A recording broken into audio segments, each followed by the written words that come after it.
Good afternoon and welcome to a secret lake, if I can call it that. Well, more of a pool actually.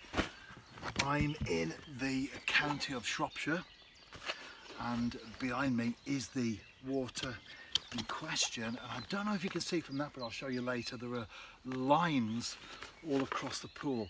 That's because there have been cormorants on here, so they're there to deter those birds, because this particular place is a breeding project in association with the Environment Agency for crucian carp.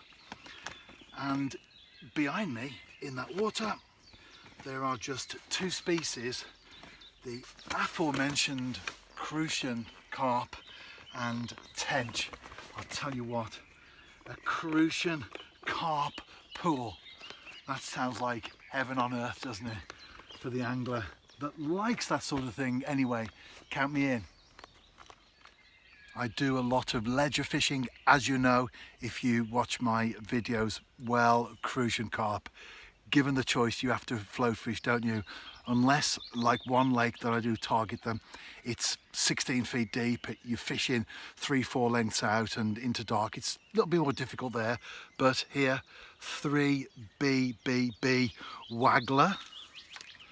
And of course, because it is my first visit, you set it at a level that you think is a good starting point, in my case 5 feet. Get the plummet on, cast around a few times, and within a short period of time you have a very good indication of what's out there in front of you. Right, let's get the bait on and cast out for proper, for good, for real.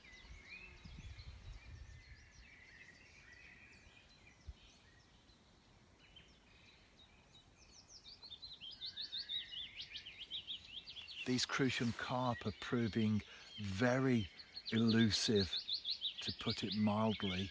I haven't seen any fish top. We're into the last hour now before I pack away. I haven't seen any feeding bubbles, but I do know there are carp in here and tench, as I mentioned earlier. I'm watching the float, looking for the movement that would break this duck, this run of ducks that I'm on at the moment. But the reason why I'm still going to blog about this is because this is fishing, and especially when you're targeting something like the crucian carp, it's not always easy, especially the venues that I've been on. But I've certainly enjoyed the session so far, and as I said, still got time left as well. I'll be ready to go shortly, so unless I get a late fish, this will be my last clip. It's like a piscatorial graveyard out there.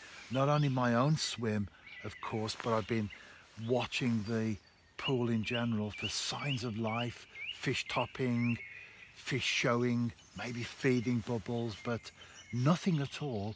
You would think that there wasn't a single fish in the pool. Of course, there is. It's the way it goes sometimes with fishing. When a manager's lost a couple of games on the bounce, he has to face the camera and he feels under pressure. I've had a couple of blanks. I certainly don't feel any pressure at all. It's very, very different indeed. But one thing that the manager will often say is, "We go again next week." Well, in my case, I go again tomorrow. So if you are out fishing yourself, tight lines, and I will see you very shortly. And who knows, next time, after a couple of blanks, I might even have a fish, as they say. Third time lucky.